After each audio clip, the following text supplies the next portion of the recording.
gentlemen, we're beginning our descent towards Amsterdam Schiphol You'll have to Airport. turn that off, Vanessa. Thank you. Turkish Airlines Flight 1951 is preparing to land in Amsterdam.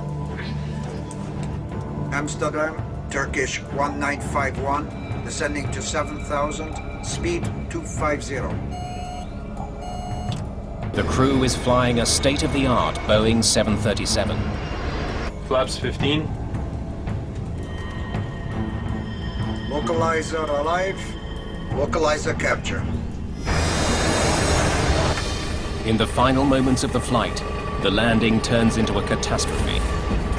The plane falls like a rock. The crash of Turkish Airlines Flight 1951 involves the most popular plane on Earth. With nearly 1.5 million passengers boarding 737s every day, investigators need to figure out if the problem was with the plane or with the pilots flying it. Mayday, mayday.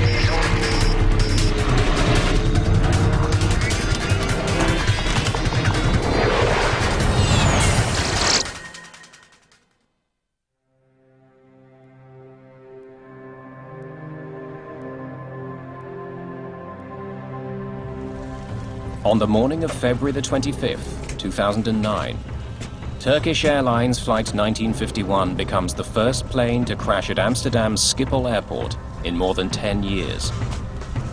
It smashed into the ground really hard. It made a tremendous noise.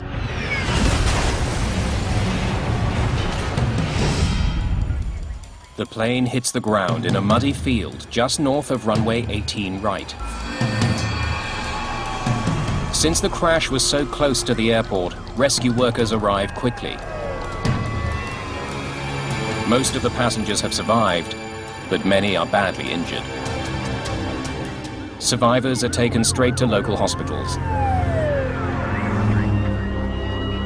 Images of the Amsterdam accident quickly spread around the world. This is the third crash of a passenger jet in the past 6 weeks. The sudden nature of this accident adds to the mystery.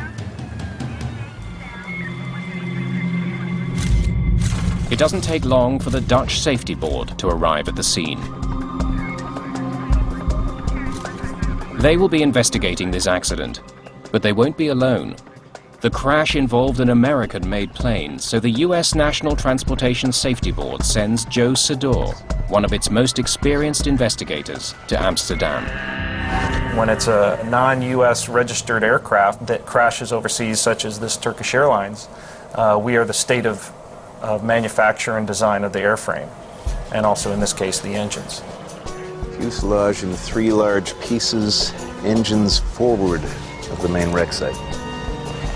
Flight 1951 was one of the most advanced aircraft in the skies, the Boeing 737-800 series. It's designed to travel longer routes at higher altitudes. The new generation 737 is still the best airplane Boeing ever built.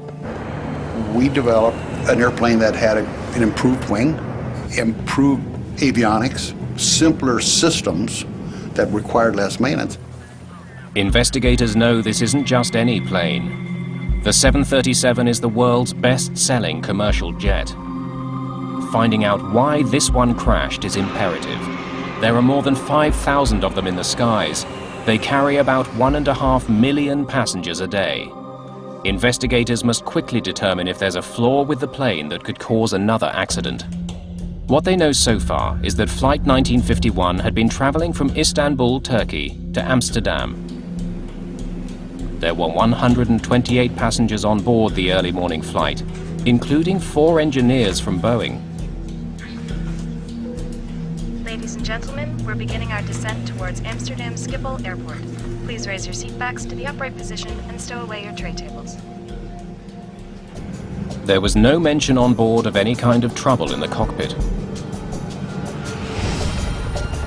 The crash has killed 9 people, including 3 members of the Boeing team and the pilots in the cockpit.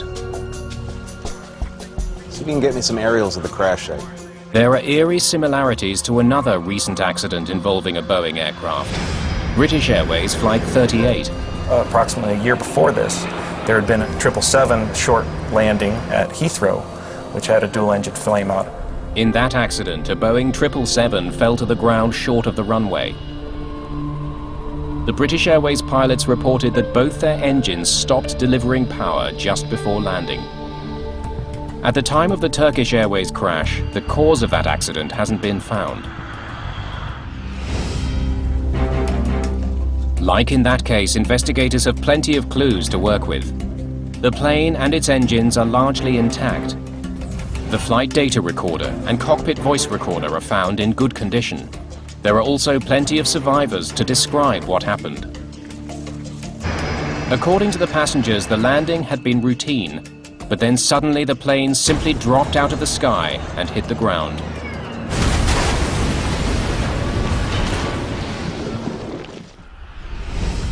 But perhaps the biggest clue comes from the crash site itself. The wreckage is not spread out. It tells investigators that the plane could not have been traveling forward at high speed when it hit the ground. The way the aircraft had crashed, it did appear to be some sort of a landing accident in which there was moderate control of some sort. The pattern of debris and the passenger reports point investigators to an immediate suspect: the engines. The engines issue was a very big issue in my thought process at the time, initially. There's no evidence of fire on the fuselage.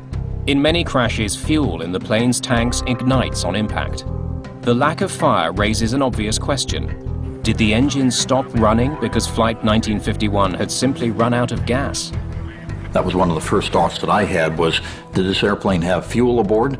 Because otherwise, how does a 737 literally fall out of the sky on approach to an airport? But the location and condition of the plane's engines suggest that perhaps they didn't quit in flight. Sure looks like it was running. When we first looked at where the engines ended up, the initial impression was that they probably were producing thrust at impact, given that they were so far forward of the main wreckage. That was just a very general conclusion. Only the flight data recorder can tell investigators how much power the engines were generating in the seconds before the crash. Lots of fuel. Rules that out. It doesn't take long to discover that there was plenty of fuel in the plane's tanks. Flight 1951 definitely did not run out of gas. Passengers report that in the final seconds before the crash, the plane hit what felt like turbulence. It points investigators to a well-known culprit, a microburst.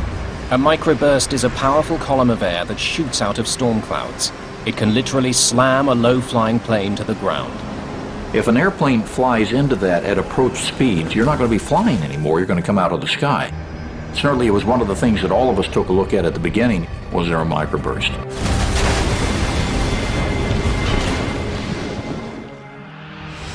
In 1985, a Delta Airlines flight was caught in a microburst while landing at Dallas-Fort Worth Airport. The plane hit the ground short of the runway. 137 people were killed. Investigators learned that there were heavy clouds above the airport at the time of the accident. A powerful gust of wind may well have accompanied them. The flight data recorder will have recorded wind speeds outside the plane. Investigators will need to analyze the flight data to prove the microburst theory. In the meantime, the rescue has led to an unusual discovery. There was 3 pilots in the cockpit, which is unusual. This is a 2-crew cockpit. So why was that 3rd pilot there? Since none of the 3 pilots survived the accident, it's all the more urgent for investigators to retrieve the data from the cockpit voice recorder. It records conversations in the cockpit. They're in luck. Because of the way that the aircraft crashed, access to the recorders and the condition of the recorders was excellent. The reason for the 3rd pilot is soon uncovered. Flying standard arrival route, visibility 3,500 meters, expected to decrease to 2,500 meters. For First Officer Murat Sezer, this had been a training flight of sorts. He was new to the airline and was being shown the intricacies of landing at Amsterdam's airport. In the Jepson charts, which is what all pilots use to navigate to and from Schiphol, there's 102 pages of information on Schiphol alone. So there's dozens of approaches. Runway 18 right has 3 high-speed exits to the left. The captain, Hassan Arisan, was doing double duty. He was training his first officer Make small corrections as we get close to the runway. and was in command of Flight 1951. It's because Captain Arisan was teaching that there was the third pilot in the cockpit. Olgay Ozgur was a safety pilot. He was there to keep an eye on the flight's progress during this training mission. The purpose of that second set of eyes is to make sure that the captain and the first officer, if they're in a situation where it's a little bit of a training portion of the flight, that they don't miss something. We got a clean recording? The voice recorder reveals that the 3 crew members began preparations for landing when still above 8,500 feet. Amsterdam, Turkish 1951, descending to 7,000, speed 250. But the voice recorder has picked up an unusual sound, a warning that makes no sense at this stage of the flight. One of the investigators from Boeing was a engineering pilot that came and helped with the CVR. And he's listening to see when, or are there any unusual sounds that can be heard that would not be normal. Speed okay for ILS 18 right. Descend 4,000, ILS 18 right. The alarm keeps sounding. It's the landing gear configuration warning horn. Captain Arisan continually dismisses it. Turkish 1951, descend 4,000, ILS 18 right. Landing gear. Is that the landing gear warning? They're at 8,300 feet here. The warning is a solid clue, but investigators can't yet see how it could possibly have caused a crash. The crew of Turkish Airlines Flight 1951 got warnings to extend their landing gear while still thousands of feet in the air. On the initial listen, we heard a gear warning horn occur as the aircraft was approaching, when it was still up and it was coming in about 10,000 feet and below. Investigators now turn to the flight data recorder to help solve some of the mystery surrounding this flight. The analysis of wind speeds outside the aircraft is completed. It's clear, none are drastic enough to have brought down the plane. Evidence of a microburst. But the flight data recorder does provide some valuable insight into the cause of the landing gear warning. One of the instruments that measures altitude had the plane already on the ground. When we looked and saw the radio altimeter data, on the recorder it showed about 8,000 feet, and then immediately it went down to about -8. -8 feet is an indication that the aircraft's on the ground, but of course it's still at 2,000 feet. The Boeing 737 is equipped with 2 separate altimeters. One measures air pressure to determine the plane's height above sea level. That reading is displayed prominently in the cockpit on both pilots' flight display. 0, set sir. The plane is also equipped with a radio altimeter. It's made up of 4 antennas. 2 transmit signals to the ground, and 2 others read the signal that bounces back to determine the plane's height. It's precise. It's very, very precise. Pressure altimeters can sometimes be not as accurate, and radar altimeters are 100% accurate if they're working properly. One antenna feeds the reading to the first officer's display. The other feeds the captain's instruments. In the case of Flight 1951, the captain's side was wrong most of the flight. Investigators go back over the CVR and make a puzzling discovery. Amsterdam, Turkish 1951, descending to 7,000, speed 250. Radio altimeter. Captain Arisan seems to have known that the landing gear warning was being caused by a faulty radio altimeter. The airplane thought that it was low to the ground and the gear was not down. And the captain recognized that the problem was really in the radio altimeter, showing him that they should be on the ground, and he goes, "It's just the radio altimeter." Throughout much of the approach, the captain's radio altimeter had been displaying a reading of -8 feet, triggering the warning to lower the gear. They treated it like it was a nuisance. Turkish 1951. Descend to 2000. 2000, 1951.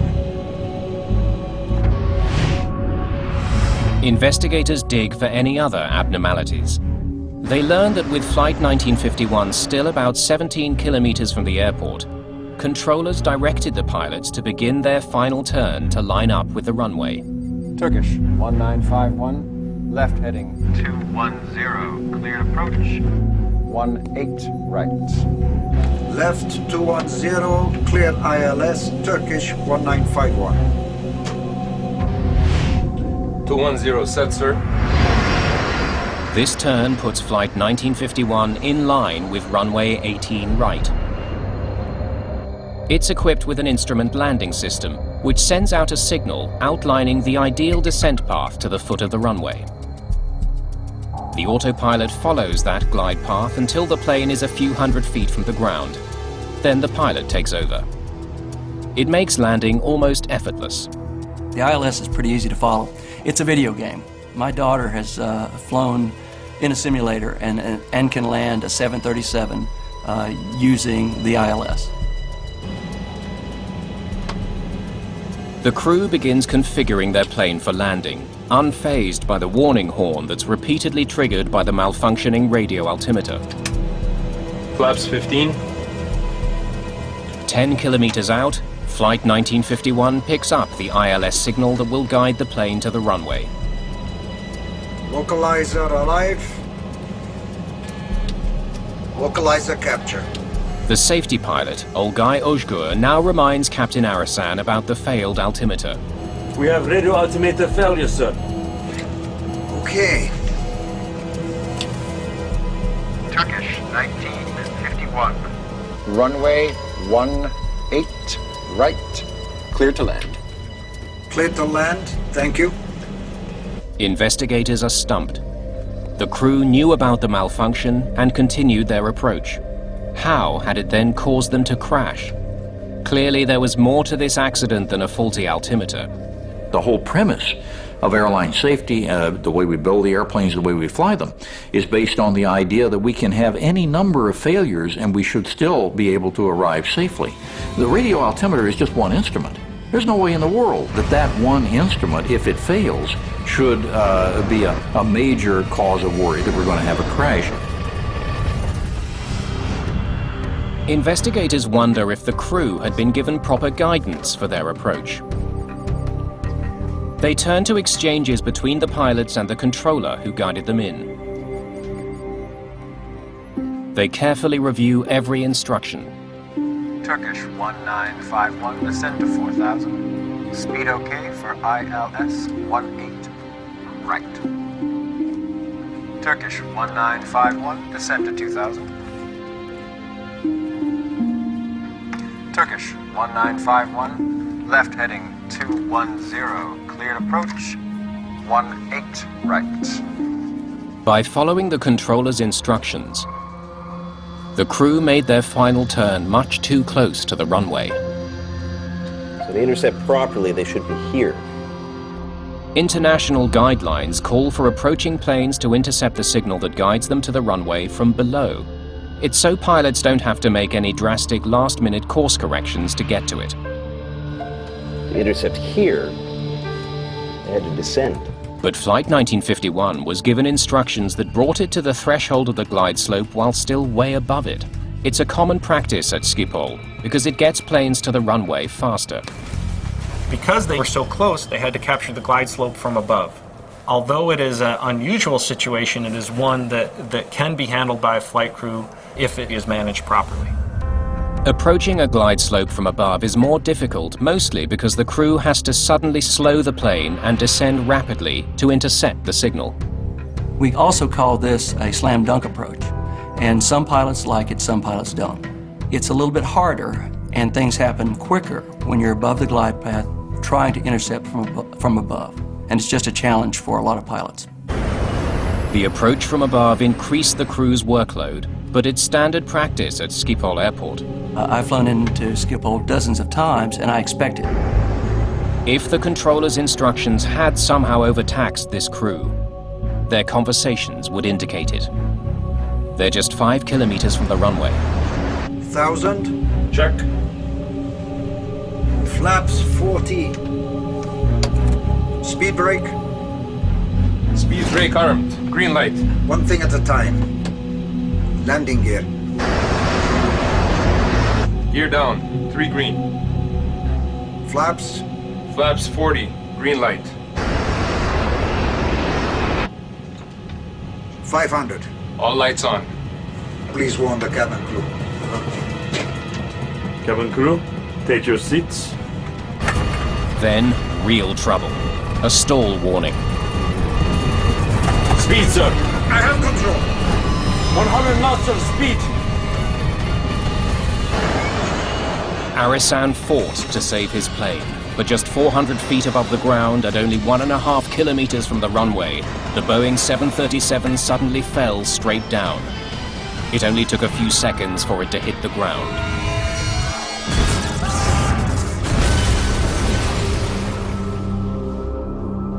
Turkish 1951. The recording sheds light on the final minutes of the flight. The crew was configuring their plane for landing well after it should have been done. Flaps. Flaps 40.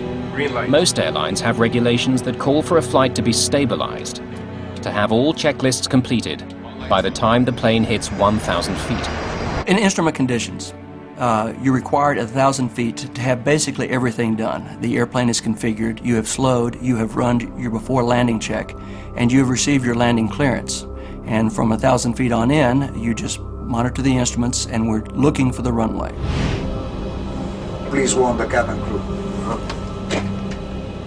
Cabin crew. In fact, this crew was still running their checklist up to the moment the crisis hit, 460 feet above the ground. This approach was not stabilized. Because the aircraft was unstable, the flight crew was in a very high workload environment in the last 1,000 feet of flight. The radio altimeter was malfunctioning. The aircraft was giving off warnings. The crew was assigned a challenging approach, and they were executing a checklist late. But none of this explains why Flight 1951 crashed. In these type of accidents, you can never get inside the head of the pilots. And that's a very frustrating type of accident. But the flight data recorder does provide another intriguing clue. Moments before Flight 1951 hit the ground, the plane's engines were at idle, hardly providing any power. Perhaps this accident is a repeat of the Heathrow incident. The engines, it was interesting to note, were at idle approximately the last 2 minutes of the flight, until the very end when the thrust was increased again. That was a big red flag right there. The question is why was that the case? But then they spot something that's very different from the accident at Heathrow. Tart flare mode. For some reason, while still more than 1,000 feet above the ground, the plane's computer began preparing to touch down. In retard flare mode, engine power is reduced to idle by the flight computer, and the plane's nose automatically pitches up to the flare position. Planes should only be in this configuration just before they touch the ground. The autopilot raises the nose to break the descent. The auto throttles brings the power back to flight idle, and you touch down with the power either all the way in idle or just about to be in idle. But Flight 1951 went into a slow, nose-up position well before touchdown, causing the plane to fly slower and slower throughout its descent. So why was Flight 1951 in landing mode? And why hadn't any of the 3 crew members noticed how slowly they were flying?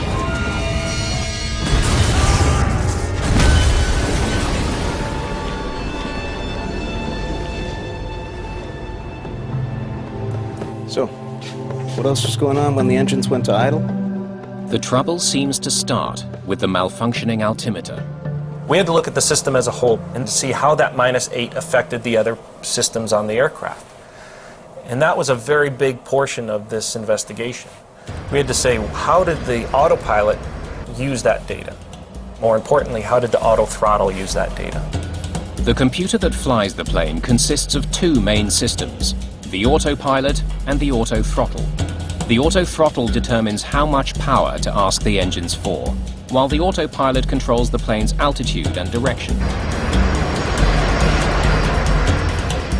The two systems work independently of each other, and only one of the radio altimeters provides information to the autothrottle.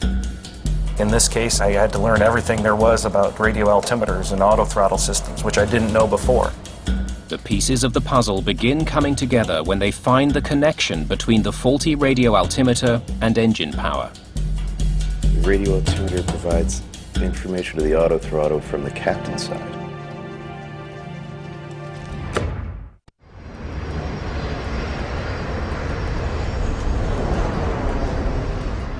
The only altimeter feeding information to the autothrottle was the captain's, and it was wrong. It showed -8 feet throughout most of Flight 1951's approach.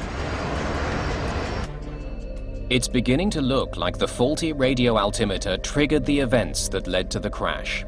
Investigators need to know what went wrong with it. On a 737, the transmitting and receiving antennas for both radio altimeters are lined up underneath the cockpit. 3 of the antennas were all but destroyed in the crash. They can't be tested. But one antenna from the captain's side is undamaged.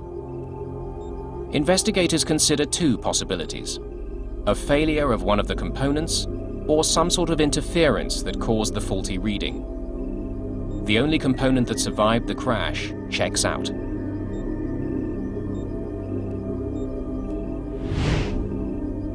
The computers that control the system also work. But investigators do make a curious discovery about them. They aren't the same ones that were installed on the plane when it was delivered to Turkish Airlines 7 years ago. This find changes the focus of the investigation. The maintenance aspect of this accident aircraft was one that we looked at as deeply as we could.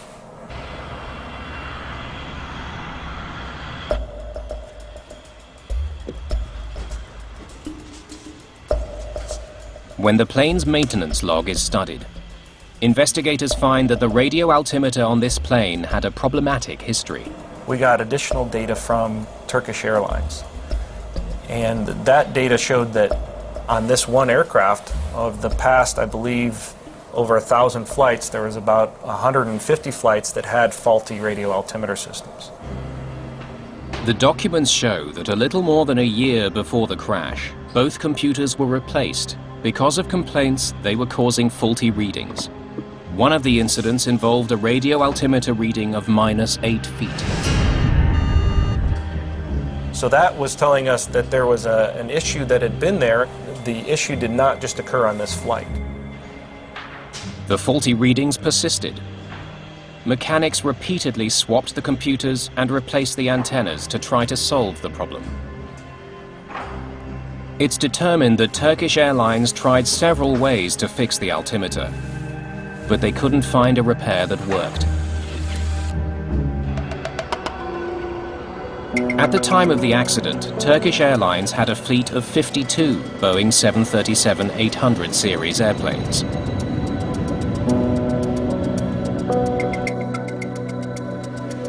It's on page 93. When we reviewed the maintenance data, we found that radio altimeter problems had been written up several times on both the accident airplane and the fleet. Investigators discover that in the year before the crash, Turkish Airlines dealt with 235 system faults with the radio altimeters on their 737s. Fixes ranged from replacing and exchanging antennas, cleaning of the systems, exchanging and replacing the computers, and installing gaskets to shield the system from possible water damage. It's not like they weren't doing anything about it. The Turkish Airlines maintenance personnel knew that the radio altimeter problem was one of their highest issues with regard to maintenance. 16 of those altimeter repairs were made to the plane that crashed in February 2009. If the problem was so widespread, investigators wonder why it hadn't caused serious problems before this accident. They don't have to dig too far back to find out that in fact it had, on this very same plane. On 2 recent flights, they had the exact same problem.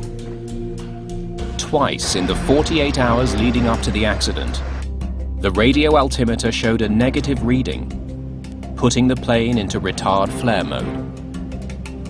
Both times the crew noticed the problem, disengaged the auto throttles, and brought the plane in for a safe landing.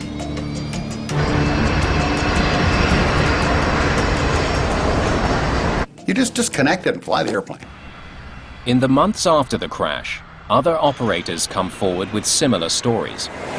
In Australia, in the Netherlands, in Canada, in Austria, pilots report their 737s going into retard flare mode when the left radio altimeter showed a faulty reading.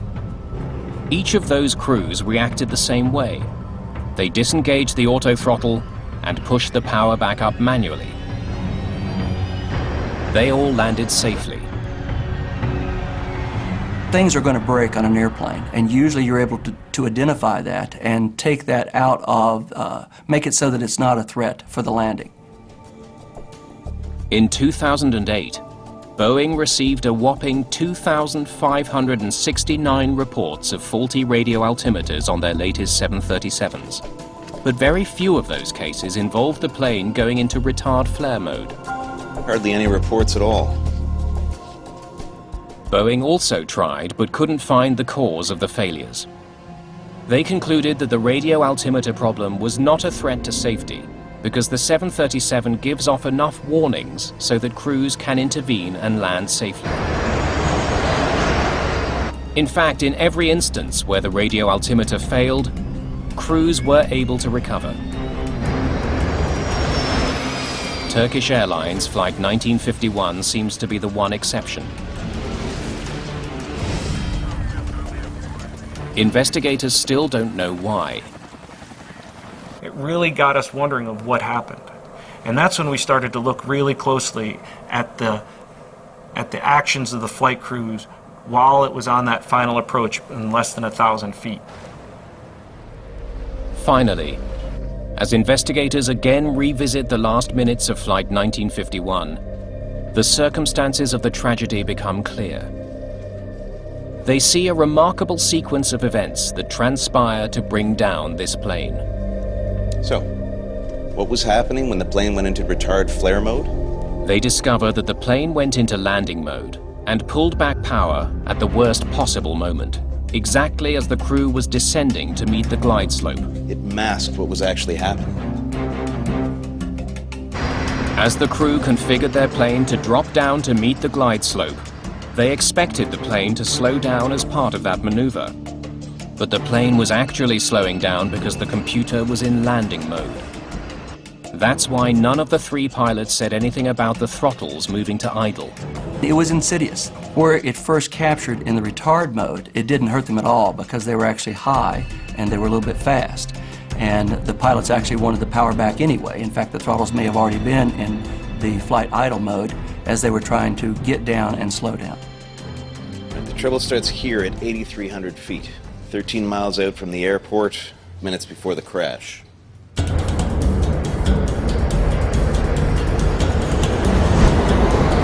Amsterdam. Turkish 1951, descending 7,000, speed 250. Turkish 1951, descend to 4,000. Speed okay for ILS 18. Right. Radio altimeter.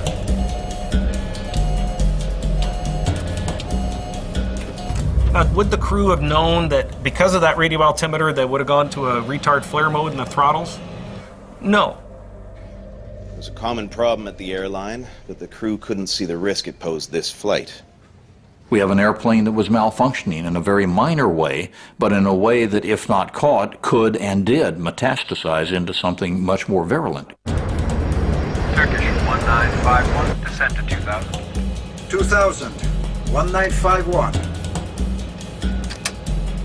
Turkish 1951, left heading 210, clear approach 18 right. Left 210, clear ILS, Turkish 1951. Now left at 210 degrees, maintaining 2,000 feet, brings the flight in right here, 5.5 miles out. They now have to intercept the glide slope from above. At 2,000 feet, with the glide slope below them, the pilots have to reduce their speed while descending steeply. Speed 140. They believe the throttles are moving back for the descent to the glide slope.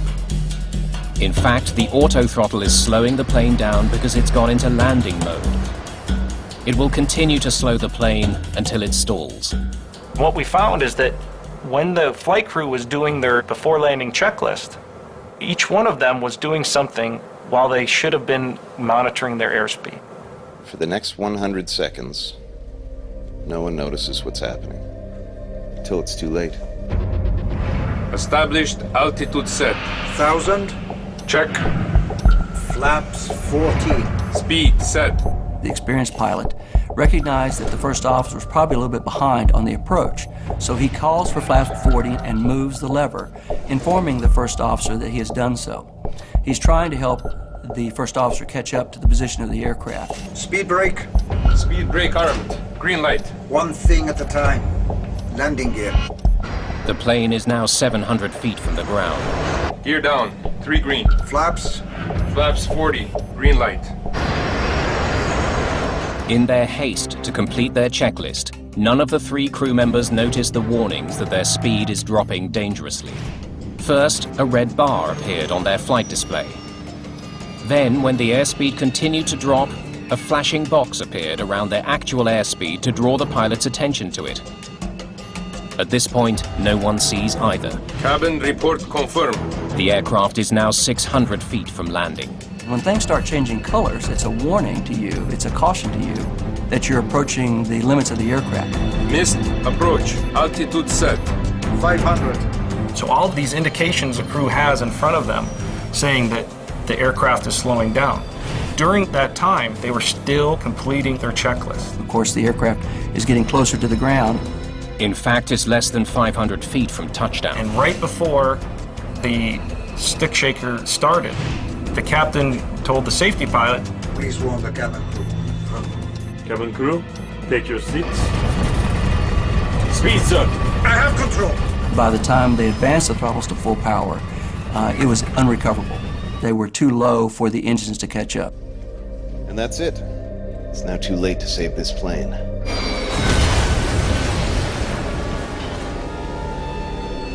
They all knew about the altimeter problem, but knowing didn't help.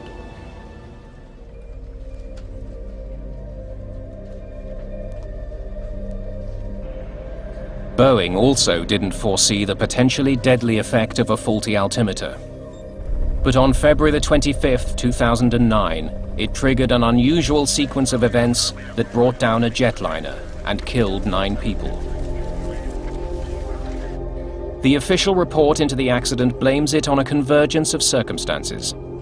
There is never ever just one cause to an airline accident. It simply doesn't exist. Maybe someday God will swap one out of the sky, but until then, there's never one cause.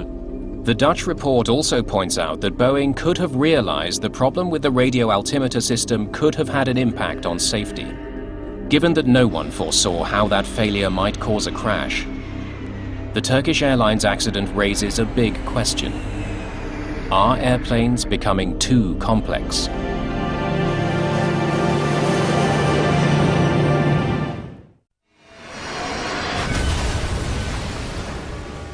Investigators have determined that Turkish Airlines Flight 1951 crashed mainly because the pilots didn't recognize the consequences of the warnings they were getting.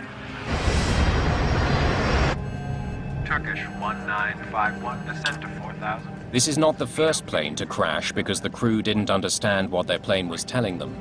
Our problem is not the automation. Our problem is the depth of the training and the ability of the human beings to recover from mistakes made in interfacing with the automation. Mika Ensley studies the relationship between pilots and technology. We haven't really designed the automation to take best advantage of what people do well and take away the parts that people don't do well.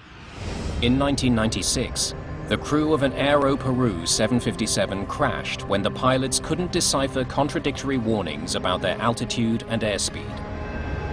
The plane flew into the Pacific Ocean. 61 passengers and 9 crew members were killed. In 1995, the flight management system on a Boeing 757 could and should have steered the plane to a safe landing in Cali, Colombia. But a last-minute change to the flight plan meant the crew had to reprogram their computer. They mistakenly entered a course that took them headlong into a 9,000-foot mountain. 159 people died in the crash. The cautionary tale here is that we can get this equipment, we can get these silicon-based units, if you will, so sophisticated that we can't talk to them effectively. And when they go berserk, or they have a problem, or we misprogram them, we end up putting ourselves and our passengers in danger while we're trying to figure it out. NASA is working on something called the Integrated Intelligent Flight Deck. It's a project aimed at helping humans better use the technology that surrounds them in the cockpit. They're looking at automated flight manual systems, voice recognition systems. They've developed new kinds of microphones that are bone-conducting chips. They're developing new displays for understanding the ground environment, for being able to detect where other aircraft are in the environment. What some researchers are finding is that the best technology shouldn't replace pilots, but work with them. Really integrating people with technology more effectively has to do with designing the displays so that you can really understand what it's doing, and you can make it simpler to understand how to make it do what it is you want it to do. You shouldn't have to push 16 buttons through 8 levels of menus to figure out what's going on with the system. It should be integrated and presented effectively. It should be as easy to communicate with as the person next to you. Boeing and Airbus, the 2 largest manufacturers of passenger planes, take very different approaches to the relationship between humans and technology. Airbus gives the flight computer much of the decision-making power in the cockpit. In their view, this is a way to prevent a lot of human errors by making sure the airplane doesn't do something that's going to cause a crash, even if the humans want it to. But Boeing has a different view. Its philosophy is to provide information to pilots and have them make decisions. Having more information is better for the pilot, having the pilot in the loop, in the equation, so to speak. I kind of like that. Airbus will argue vociferously and in continuous fashion that that view is archaic and incorrect. I think the jury is still out. The final report into the Turkish Airlines tragedy blames the crash of Flight 1951 partly on a failure of technology. The erroneous radio altimeter data caused the autothrottle to go to an improper mode that is, of course, not a good situation. The cause of the radio altimeter failure was never uncovered. The Dutch investigation asks Boeing to improve the reliability of the system. We learned a lot about the radio altimeter system and how it affects the autothrottle system. Boeing is currently working on system improvements to prevent this type of autothrottle event from occurring again. But the report also faults the crew for not noticing that their airspeed was dropping dangerously low, in spite of the fact that there were 3 pilots on board. Forget that you got an autothrottle. You look at the airspeed, and you look at the altitude. You look out the damn window if you want to, but airspeed is a crucial component of staying alive in an airplane. And you always need to know what your airspeed is. But to Mika Ensley, the crew's failure to monitor instruments is entirely understandable and may be more the fault of the instruments than the crew. It's actually very difficult for people to be monitors of automation. One of the things that people don't do a good job of actually is monitoring.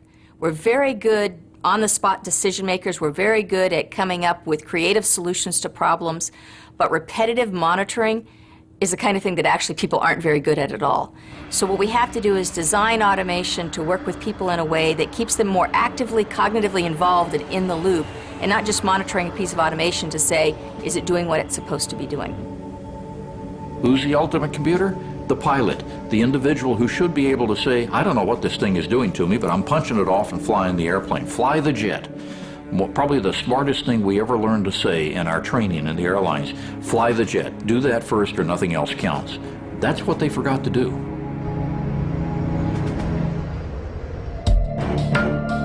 Don't miss Liquid Bomb Plot, the true story of a surveillance operation that foiled a terrorist threat. Brand new next Monday at 9. Stay tuned for more drama in the skies.